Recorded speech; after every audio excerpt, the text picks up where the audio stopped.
Hello friends, मैं बहुत दिन बाद आई हूँ, कुछ स्टोरीज़ लेकर आई हूँ। मेरे काफ़ी फ्रेंड्स ने, सब्सक्राइबर्स ने मुझे स्टोरी सेंड किया है। व्हाट्सएप के भी जो मेरे ग्रुप हैं उनसे भी, उनको भी बहुत लोग व्हाट्सएप में। और मैं एक बात बताना चाहती हूँ कि व्हाट्सएप में आके मुझे कमेंट या मुझे स्टोरी भेजो, लेकिन जो कमेंट्स करना है वो सब मेरा यहाँ पर किया करो प्लीज़। मेरा रिक्वेस्ट है, जो भी देख रहे हो मेरे व्हाट्सएप में हो। तो मैं बहुत ही अच्छी अच्छी स्टोरी आप लोगों के लिए लेकर आई हूँ। सॉरी। सबसे पहली स्टोरी जो है वो आनंद जो है वो हमें स्टोरी सेंड किए हैं, तो उनमें अपनी तरीक़े से उनका स्टोरी बोलूँगी आप सबको।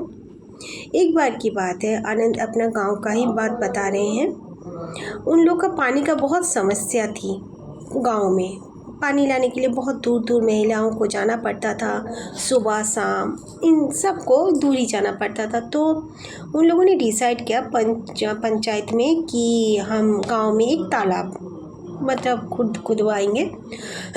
तो ठीक है, तो तालाब उन लोगों ने खुदवा लिया।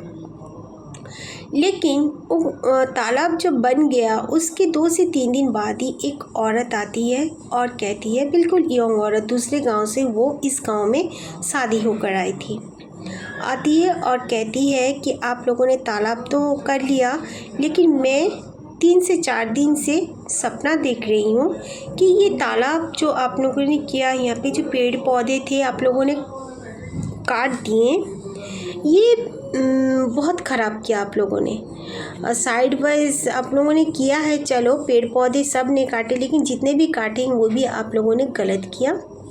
यहाँ पे किसी किसी का बसेरा था उस पेड़ में, बड़ा बड़ा जो पेड़ था, तो आप लोगों ने काट कर ये पेड़ उनको गुस्सा दिला दिया। वो गांव से 4 लोग ज़रूर लेकर जाएंगे। सब कोई उसका बात सुनते तो हैं, लेकिन उनके घर से जो उनके mother in law, father in law, उनका हस्बैंड जो होते हैं वो औरत का, वो लोग उसको थोड़ा साइड कर देते हैं और सबको कहते हैं कुछ ऐसा बात नहीं। वो लेडीज़ जो है थोड़ा सा घबराई हुई, सहमी हुई, थोड़ा पागल जैसे चीखती हुई सबको बता रही थी। तो उसके घर वाले उसको लेकर चले जाते हैं। फिर दिन जाता है, करीब करीब 15-20 दिन हो जाते हैं, सबको इग्नोर भी करते हैं और भूल जाते हैं।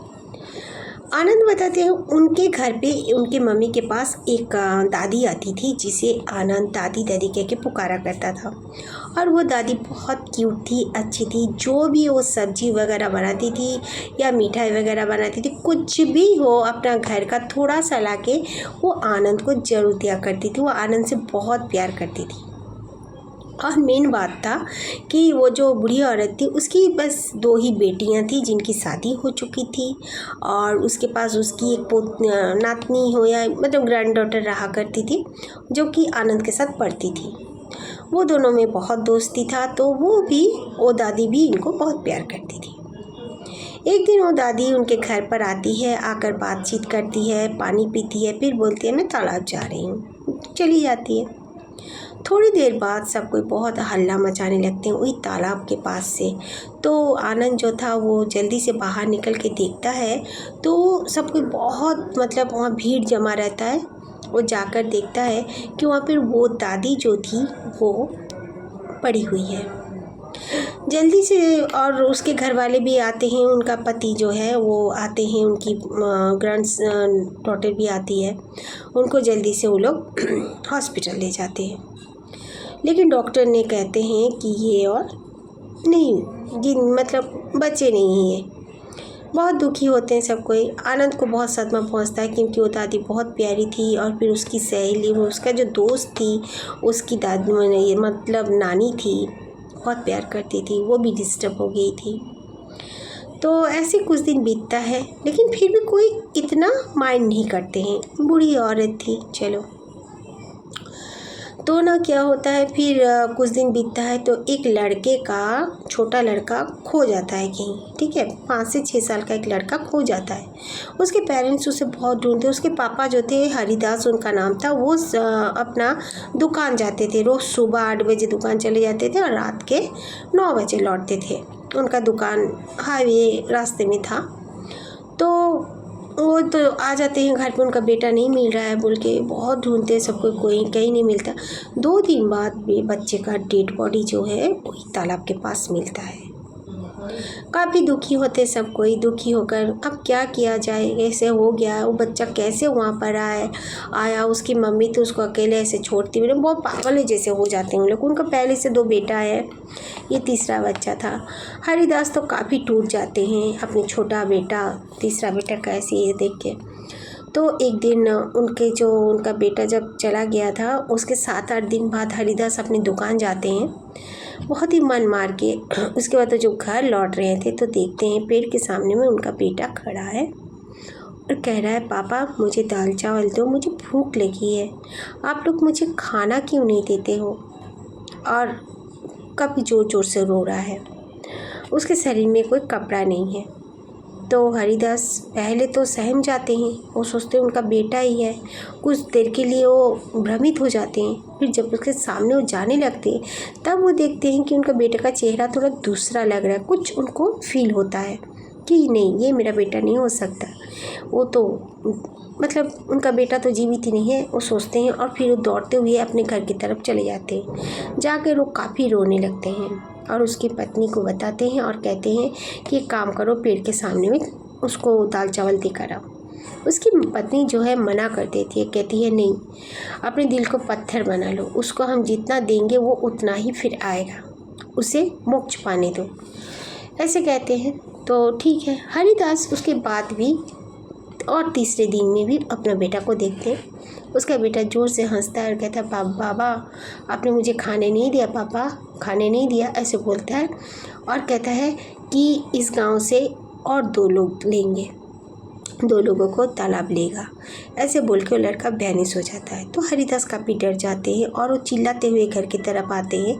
काफ़ी लोग भी बाहर निकल आते, तो वो कहते हैं और 2 लोगों को तालाब लेगा, मैंने अभी अपने बेटा को देखा, वो बेटा ने कहा, वो बताए। तो सब कोई अलर्ट हो गए बहुत। तालाब में कोई अकेले नहीं जा रहे थे, सब कोई साथ में मिल के जा रहे थे।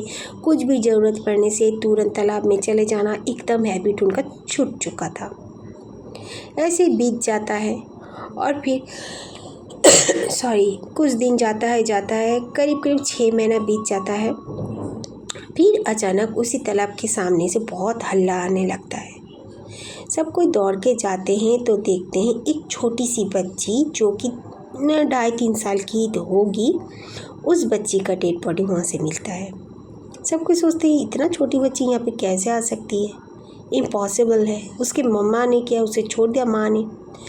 तो उसकी माँ तो बुरी तरह डर जाती है, घबरा जाती है कि सच में घर में रखी थी, नहला धोकर उसको नहला कर उसे मैंने घर में बैठाया था और मैं उसके लिए खाना लाने गई थी, अचानक से बच्ची तब से मुझे नहीं मिल रही थी, ऐसे कह के उसकी माँ चिल्ला चिल्ला के रो रही है।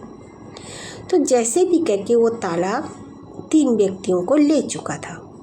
उसके बाद सब काफ़ी डरे थे कि किसी चौथा को लेगा। काफ़ी डरे सहमे वो लोग रहने लगे थे। कई लोग तो, कई परिवार तो वहाँ पर जाएंगे ही नहीं बोल दिए, कभी तालाब की ओर नहीं जाएंगे। बोले जितना दूर हो सके हम लोग जाएंगे, वहीं से पानी लाएंगे, लेकिन हम ही तालाब के पास नहीं जाएंगे। तो फिर इसी तरह कुछ दिन बीतता है, साल भर बीत जाता है। बिल्कुल सब कोई भूल चुके हैं उस बात को। उसके बाद अचानक से, लेकिन वो जो पंचायत थे उन्होंने कहा था कि मैं तालाब को बंद करवा दूंगा। फिर भी सबका सहमति ना पाने की वजह से वो तालाब अभी तक ऐसे ही पड़ा था।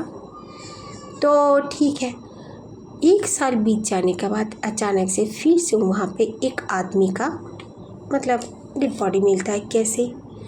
वो आदमी रात के समय में अपने खेत से आ रहा था और आते आते ना जाने उसे क्या हुआ, उसकी बीवी बोलने लगी, वो सो भी गई थी, फिर उठ के बोली कि देखो तुम्हारे पापा क्यों नहीं आ रहे। उनके बच्चों को कहा, बच्चे ढूंढने गए, इधर उधर ढूंढे, फिर दूसरे लोगों को बताए, ढूंढते ढूंढते उनको वो तालाब के सामने में मिले भोर में। 4 आदमी को ले चुका था तालाब। फिर पंचायत ने कहा कि देखने नहीं, अब बहुत हो चुका, अब कोई सहमति दो ना दो, मैं इसको बंद करवाता हूँ। तो वो बंद कराने के लिए तैयार हो गया। तो वहाँ पे एक पंडित जी थे, उन्होंने कहा कि ये तो 4 आदमी ले चुका है, ये और आदमी नहीं लेगा। तो लोग बार बार ऐसे सब कोई कहते हैं बंद कराओ नहीं कराओ, ये बहुत गलत बात है। 4 लोगों को गांव से बहुत ही दुखद बात है, मैं बंद कराना चाहता हूँ। तो पंडित जी कहते हैं देख लो कोई जाओ मत। अब मैं यहाँ पर जानता हूँ यहाँ पे कोई और नहीं जाएगा, चाहे तुम लोग आओ यहाँ पर कभी भी, इधर आओ ना आओ, लेकिन ये तालाब और आदमी नहीं लेगा। वो पंडित जी जो थे वो दूसरे गांव से आए थे, उनको पहले भी बात पता हुई थी, तो वो यहाँ पर आके उन लोगों को कुछ बताना भी चाहते थे, लेकिन ये लोग क्या पंडित जी का बात को इतना केयर भी नहीं किए थे। ठीक है चलो, तो उन लोगों ने क्या किया, ऐसे ही छोड़ दिया। पंडित जी बोले नहीं ये कुछ नहीं करेगा, मैं गारंटी देता हूँ। तो पंचायत ने कहा अगर कुछ हुआ पंडित जी आप उसका हर्जाना तो वो नहीं भर सकते। तो पंडित जी ने कहा नहीं यहाँ और कुछ नहीं होगा, मैं गारंटी देता हूँ। तो आनंद बताते हैं, जिन्होंने ये स्टोरी मेरे साथ शेयर किया, उन्होंने कहा कि उसके बाद से उस तालाब में कोई भी जाए ना जाए, लेकिन उसके साथ और कुछ भी किसी के साथ एक्सीडेंट नहीं हुआ, अब तक नहीं हुआ। वो बचपन से देखे थे, वो तब करीब 10-11 साल के थे। अब वो करीब मतलब 30 के हो चुके हैं, अब तक किसी को कुछ नहीं हुआ। चलो कोई मीत थी, कोई प्रॉब्लम थी, इसीलिए इस तरह हुआ। बहुत ही दुखद है, लेकिन फिर भी आप लोगों को अगर मेरी स्टोरी अच्छी लगे, अगर आप लोग मेरे को कमेंट करके बताओगे कि हाँ आपकी स्टोरी अच्छी लगी, आप इसी तरह सच्ची कहानियाँ और लाइए, व्यूज़ अच्छे आएंगे, और फिर अगर सब्सक्राइबर बढ़ गए तो मैं ज़रूर से ज़रूर स्टोरी और डालूँगी। बाय द वे मैं यहाँ शॉर्ट्स करती हूँ, तो प्लीज़ मेरे शॉर्ट्स में लाइक शेयर एंड सब्सक्राइब ज़रूर से ज़रूर करना। Thank you very much.